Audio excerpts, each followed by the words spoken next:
It's fentanyl pills like these that have killed thousands of Americans and have caused immeasurable tension between the United States and Mexico. President Trump has demanded Mexico curb the flow of the drug over the border or face crippling tariffs, even military invasion. The drug cartels are waging war in America. Fentanyl isn't just America's deadliest drug. It's become the cartel's greatest weapon. As overdose deaths skyrocket past 100,000 a year, U.S. towns are drowning in pills made across the border. But what DEA agents just uncovered inside a seized shipment suggests the next phase of this war has already begun. The Invisible War. It wasn't bullets this time. It was powder, invisible, silent, and devastating. In just one weekend, over 1,500 Americans were found dead, their bodies scattered across hotel rooms, college dorms, and suburban homes. The weapon? Fentanyl, manufactured by Mexican cartels, disguised as prescription pills, and trafficked across the border in record amounts. This wasn't a coincidence or a bad batch. It was a coordinated strike, a chemical onslaught that U.S. officials are calling an act of war. The cartels didn't need guns to pull the trigger. They weaponized addiction, flooding American streets with a poison designed to kill faster than any bullet ever could. Let me paint you a picture of what's really happening at America's southern border, because what you've been told barely scratches the surface of this crisis. While politicians debate immigration policy and border walls, a far more insidious threat has been systematically poisoning American communities for years, and it's only getting worse. In the U.S., fentanyl is killing more people than any other illicit drug.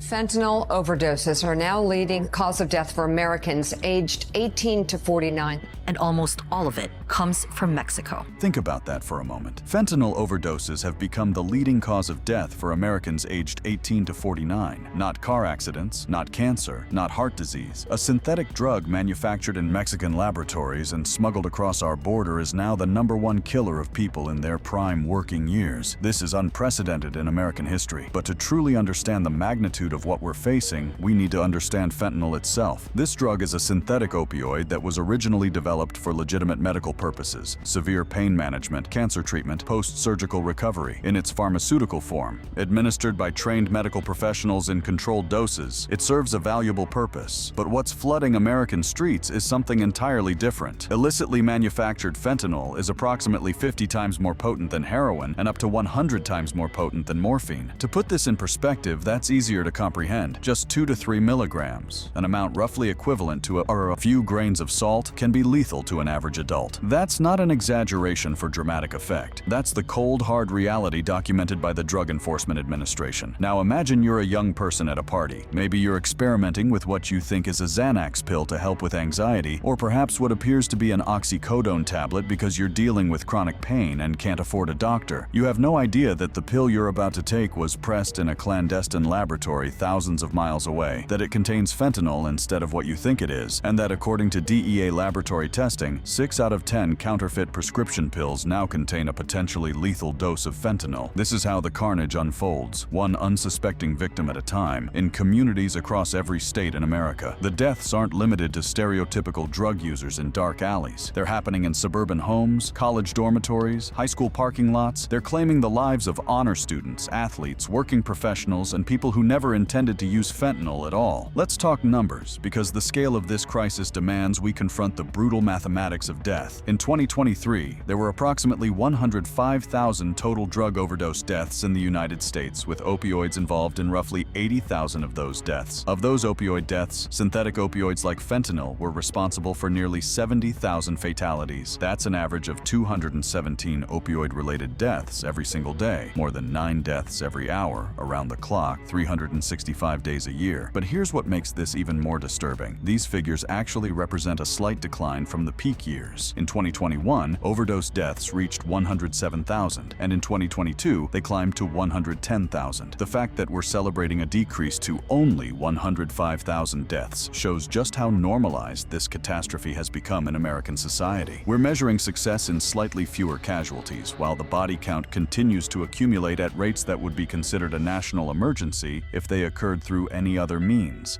In Mexico, the biggest cartel crackdown in over a decade is underway. They're looking for drugs, especially fentanyl, a synthetic opioid 50 times more potent than heroin. Easy to make and with massive profits, It's become a miracle product for the country's notorious drug cartels. And here's the kicker that really illuminates the nature of this threat. Mexican cartels, primarily the Sinaloa cartel and the Cartel Jalisco Nueva Generación, control approximately 90% of the fentanyl distribution in the United States. These organizations have perfected the art of death for profit, creating a supply chain that begins with precursor chemicals imported from China and India, continues through clandestine laboratories hidden in the mountains of Sinaloa and other Mexican states, and ends with distribution networks that reach into every corner of America. The sophistication of these operations is genuinely staggering. We're not talking about some Breaking Bad fantasy of meth labs and RVs. These are industrial-scale production facilities. Let me give you a specific example that illustrates just how massive these operations have become. We're driving towards the mountains of Sinaloa. This is cartel land. It's an area controlled by the sons of El Chapo Guzman. And after days of talking to a person close to the cartel, we've been granted permission to film inside a fentanyl lab, the drug that is killing thousands of people in the US. There are now dozens, probably hundreds of fentanyl labs here in Sinaloa. No land is needed to grow ingredients. It's entirely synthetic. It's so easy and cheap to make, it can be cooked almost anywhere. A documentary crew managed to gain access to one such facility, and what they found was shocking. In a single laboratory, they documented 40 kilograms of pure fentanyl ready to be shipped to the United States, with a street value exceeding $500,000. But here's the truly horrifying detail. That amount of fentanyl, if distributed efficiently, contains enough lethal doses to kill an entire city. Think about that. One laboratory in one location, producing enough poison to wipe out hundreds of thousands of people, and that's just one lab. Intelligence estimates suggest there are hundreds of such facilities operating throughout Mexico, many in territories controlled by the sons of Joaquin El Chapo Guzman, the infamous drug lord now serving a life sentence in an American supermax prison. His sons, known collectively as Los Chapitos, have taken over their father's empire and expanded it exponentially with fentanyl as their primary product. The economics of fentanyl make it a drug trafficker's dream product. Unlike cocaine, which requires coca plants grown in South America, or heroin, which needs poppy fields, fentanyl is entirely synthetic. The precursor chemicals can be ordered from China and India through legitimate-appearing chemical companies, often mislabeled to evade detection. These chemicals are cheap, easily transported, and can be converted into fentanyl using relatively simple chemical processes. The production doesn't require vast agricultural operations or seasonal growing cycles. A single cook with basic chemistry knowledge and a small laboratory space can produce kilograms of fentanyl in a matter of hours. The profit margins are astronomical. The raw materials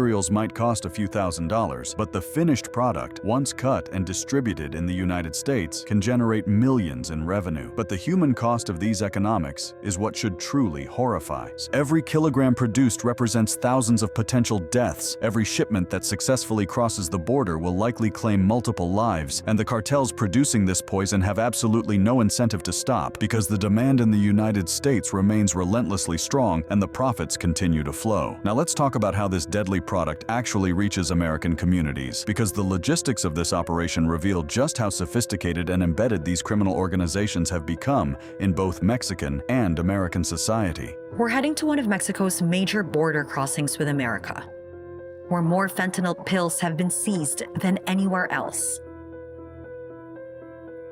Fentanyl is cheap to make and easy to smuggle.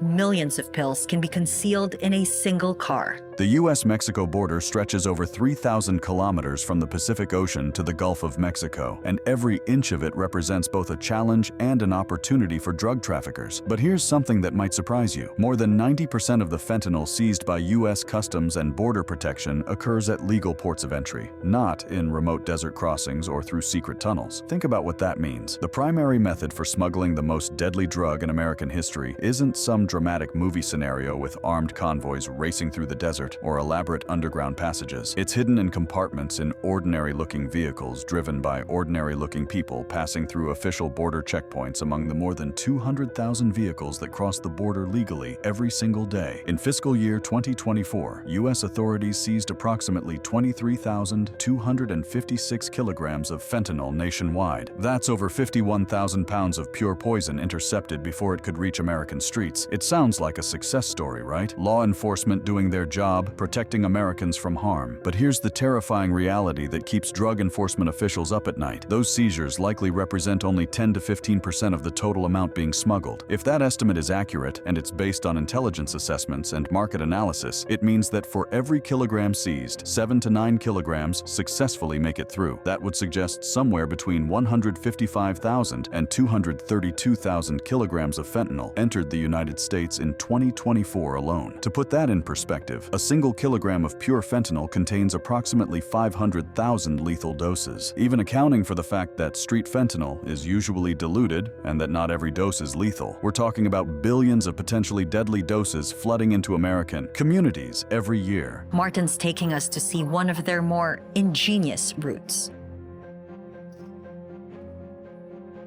While most drugs are smuggled over the border, the cartels are famous for smuggling them under as well. Wow. So cool. You can hear the cars passing literally right above us. The cartels have spent decades perfecting their smuggling techniques. They've built elaborate tunnel systems connecting buildings on both sides of the border, some equipped with ventilation, electricity, and rail systems for moving drugs efficiently. They've used drones to fly small quantities over border fences. They've recruited American citizens with clean records to drive vehicles loaded with hidden drugs through inspection points. They've even developed sophisticated compartments in vehicles that can only be opened with specific sequences of actions, making them nearly impossible for border agents to detect during routine inspections. And it's not just about physical smuggling. The cartels have embraced technology, using encrypted communications, cryptocurrency for money laundering, and social media platforms to recruit couriers and connect with distributors. They've turned drug trafficking into a modern, tech-enabled business that operates with the efficiency of a legitimate corporation, except their product kills people. The cartel empire. Now that we understand what's coming across the border and how it's getting here, we need to confront an uncomfortable truth. The organizations responsible for this catastrophe have evolved far beyond the stereotypical image of drug cartels that most Americans hold in their minds. This is Culiacan, capital of Sinaloa state and stronghold of one of the world's most powerful drug cartels. For decades, the city has been controlled by the narcos, using a combination of wealth and fear. And in these streets, songs of praise ring out for the drug lords. Welcome to Culiacan, a city of nearly 1 million people where the drug trade isn't hidden in shadows. It's woven into the very fabric of society. Here, in the capital of Sinaloa State, the cartel isn't just a criminal organization. It's an economic force, a parallel government, and for many residents, the primary source of employment and security. Songs called narco corridos celebrate cartel leaders as folk heroes. Restaurants and bars are owned by traffickers, and luxury vehicles paid for with drug money cruise the streets openly. This normalization of the drug trade creates a profound challenge for anyone attempting to combat these organizations. How do you fight an enemy that provides jobs, maintains order, and has bought the loyalty of entire communities through a combination of terror and economic dependence? The Sinaloa cartel and its rivals have created something unprecedented in the history of organized crime, genuine parallel states within Mexico. They control territories larger than many countries, maintain armed forces equipped with military-grade weapons, run extensive intelligence networks, and have corrupted officials at every level of government from local police to federal politicians. More Mexicans have died during drug-related violence in recent years than in many recognized civil wars, with over 460,000 homicides attributed to the drug war since 2006. To put that in perspective, that's more than the total U.S. combat deaths in World War I, the Korean War, and the Vietnam War combined. And those are just the confirmed deaths. Thousands more Mexicans have simply disappeared, their fates unknown, their families left without answers or justice. But the violence in Mexico, as horrific as it is, represents only one dimension of the cartel threat. What should truly concern Americans is the reach and sophistication of these organizations, particularly when it comes to fentanyl production and distribution. Let's take a deeper look at how these operations actually function, because understanding the enemy is the first step toward defeating it. The process begins thousands of miles away, in chemical factories in China and increasingly in India. These facilities produce precursor chemicals that have legitimate industrial uses but can also be converted into fentanyl through relatively simple chemical processes. Mexican cartels have established purchasing relationships with these suppliers, often working through shell companies and intermediaries to disguise the true end use of these chemicals. The precursors are shipped to Mexico, sometimes through legitimate ports with falsified documentation, other times through more clandestine routes. Once they arrive, they're transported to the laboratories where the actual synthesis occurs. Most of the chemicals are easy to find. The rest can be imported from China. Production is quick. If a shipment is seized at the border, there's always more on the way.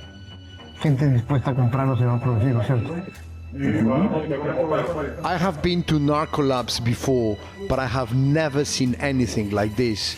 Huge quantities of pure fentanyl cooked daily. The cooks who work in these laboratories are specialists, often trained from adolescence in the chemistry and techniques of drug production. Many have been cooking drugs since they were boys, learning the trade as a family business, or as part of their integration into cartel operations. They work in conditions that would horrify any legitimate chemist. No safety equipment, inadequate ventilation, exposure to toxic chemicals, but they're compensated well by local standards, making their work highly sought after despite the risks. The pure fentanyl produced in these labs is then processed in various ways depending on the intended market. Some is pressed into counterfeit pills designed to mimic legitimate prescriptions like oxycodone, Xanax, or Adderall. Others are mixed into heroin, cocaine, or methamphetamine to increase potency. Still more is packaged as pure powder for distribution to dealers who will cut it themselves. This is where the indiscriminate lethality of fentanyl becomes truly apparent. Because the drug is so potent, even slight variations in how it's mixed can mean the difference between a dose that produces the desired high and one that stops the user's breathing within minutes. The cartels producing this poison have absolutely no quality control, no safety standards, no concern whatsoever for the lives they're destroying. They're manufacturing death in industrial quantities, and every batch represents Russian roulette for the people who will ultimately consume it. But even understanding the production process doesn't fully capture the scope of these organizations. The cartels aren't just drug manufacturers and traffickers. They're diversified criminal enterprises, engaged in everything from human smuggling to fuel theft, from kidnapping for ransom to protection rackets.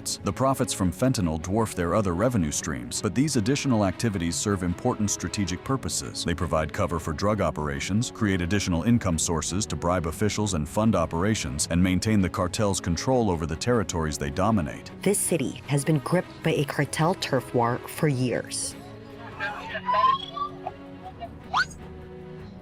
Continuing violence in Tijuana, cartel members roamed the streets with military-style weapons, pulling people from cars and setting fires. National Guard troops are now joining the police on patrols as part of the crackdown.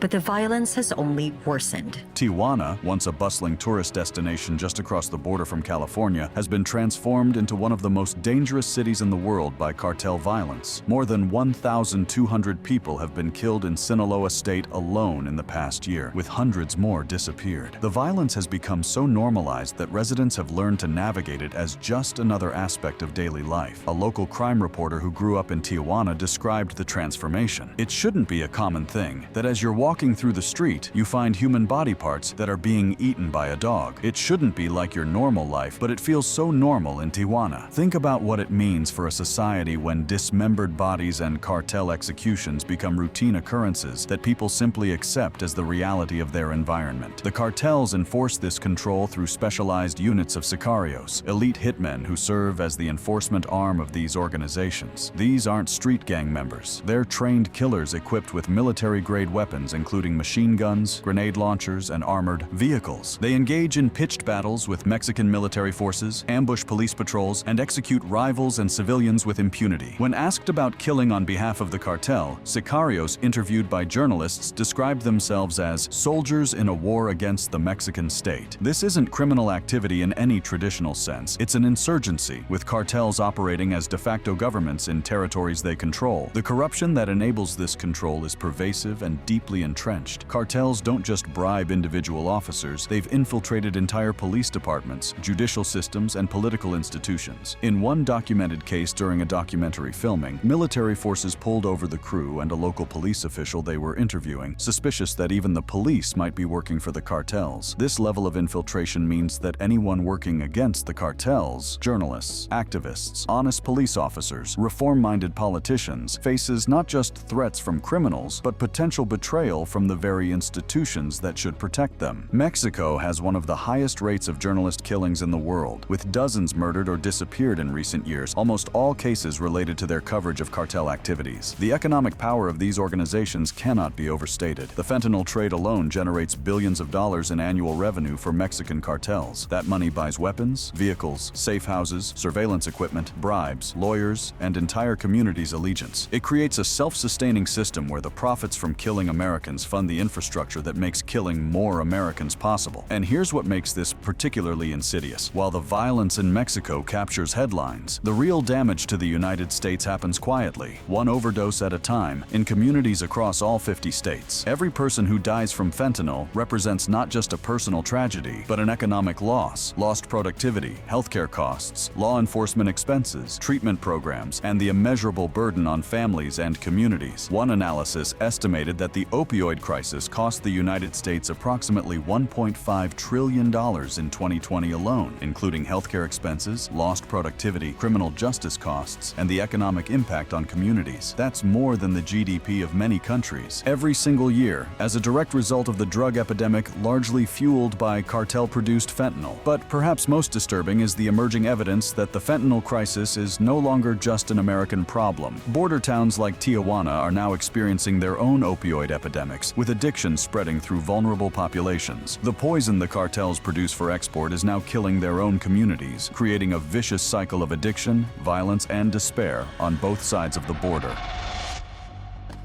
The reckoning. So we've established what we're facing: an unprecedented drug crisis killing over 100,000 Americans annually, sophisticated criminal organizations with industrial-scale fentanyl production capabilities, and a distribution network that successfully smuggles hundreds of thousands of kilograms of poison across our borders every year. The question that naturally follows is, what's being done about it, and is it working? The answer is complicated, controversial, and has become deeply politicized, but the stakes are too high for us to avoid confronting the reality of our response to this crisis. Mexico's going to have to straighten it out really fast. Mexico's President Claudia Sheinbaum has been forced to act. México no quiere confrontación. Cartel bosses have been caught. One of 29 extradited to the U.S. late last night. Massive quantities of fentanyl have been seized. Mexico's current president, Claudia Sheinbaum, has found herself caught between intense pressure from the United States and the reality of governing a country where cartels wield enormous power. She deployed 10,000 troops to the border, launched the biggest cartel crackdown in over a decade, and has overseen the seizure of massive quantities of drugs and the arrest of numerous cartel leaders. But here's the critical question: is any of this actually working? The answer depends on which metrics you examine and how you interpret the data. On one hand, in the first 6 months of Sheinbaum's presidency, thousands of suspected cartel members have been arrested, and more than 140 tons of drugs have been seized. That sounds like significant progress. Law enforcement is taking bad guys off the streets and intercepting massive quantities of drugs before they can reach consumers. But on the other hand, more than 1,200 people have been killed in Sinaloa alone in the past year, with hundreds more disappeared. The violence hasn't decreased.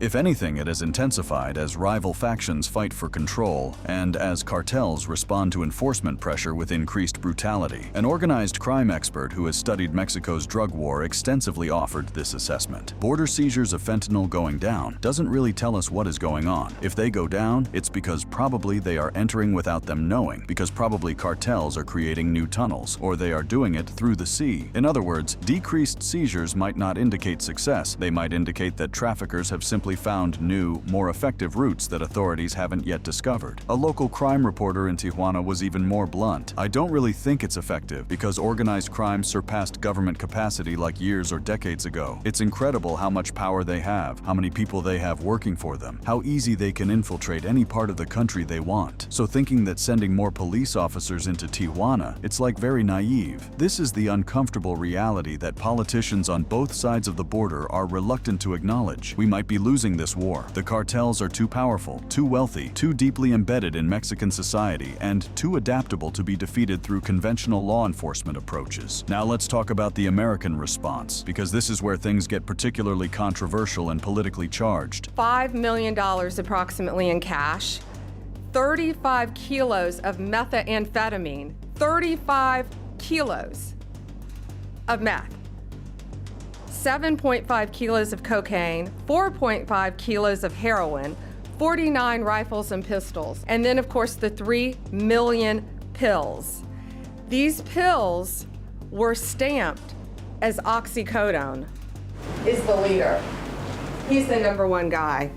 And I want them to stay in our prisons as long as possible. The Trump administration, both in its first term and particularly in recent actions, has taken an increasingly aggressive stance toward Mexican cartels. In January 2025, Trump declared a national emergency at the southern border, citing cartels' invasion, leading to horrific and inexcusable murders of many innocent American citizens, and hundreds of thousands of overdose deaths. More significantly, Trump has designated Mexican cartels as foreign terrorist organizations, a move that fundamentally changes how the United States can legally respond to them. This designation enables the use of military force against cartel targets, indefinite detention of cartel members without trial, and authorization of targeted killings of cartel leadership. By October 2025, the administration had notified Congress that the United States is in a non-international armed conflict with cartels, a determination that has profound legal and practical implications. This isn't just rhetoric. It represents a fundamental shift in policy that treats drug trafficking organizations as military enemies rather than law enforcement problems. The practical application of this policy became clear when U.S. forces conducted strikes in the Caribbean, killing over 20 suspected smugglers deemed unlawful combatants. Defense Secretary Pete Hegseth defended these actions, noting that the targeted individuals were trafficking drugs headed to America to poison our people. Trump himself has been remarkably direct about his views on cartels and their responsibility for American deaths. He stated, "They're killing 250,000 to 300,000 American people a year," referring to overdose deaths attributable to cartel-supplied fentanyl. In earlier statements, he had called for waging war on the drug cartels and wiping them off the face of the earth after cartels killed 9 American citizens in Mexico. This militarized approach has significant support among Americans who view the fentanyl crisis as an existential threat. The logic is straightforward. If cartels are killing over 100,000 Americans annually through fentanyl, that's a larger casualty rate than most military conflicts, so why shouldn't we respond with military force? But this approach also faces significant criticism from multiple perspectives. Legal experts have raised concerns that these strikes represent a dangerous expansion of executive war powers without congressional authorization. Military intervention specialists warn that attacking cartels in their home territory could trigger retaliation against U.S. interests, escalate violence dramatically, and strain diplomatic relations with Mexico. Mexico's government has pushed back strongly against any suggestion of U.S. military operations on Mexican soil, viewing it as a violation of sovereignty. And some drug policy experts argue that a militarized approach addresses symptoms rather than root causes, primarily American demand for drugs and the economic incentives that make trafficking so profitable. There's also a more fundamental question. Even if we could successfully eliminate current cartel leadership through military action, wouldn't new organizations simply rise to fill the vacuum? History suggests yes. The arrest or killing of major drug lords has repeatedly led not to decreased drug trafficking, but to fragmentation and increased violence as multiple factions fight for control. But perhaps the most important thing to understand about this crisis is that it cannot be solved by any single approach, whether that's military action, border enforcement, or diplomatic pressure on Mexico and China.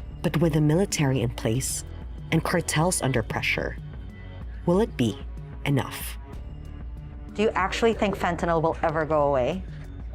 Inclusive no descarto que pudieran inventar una nueva droga.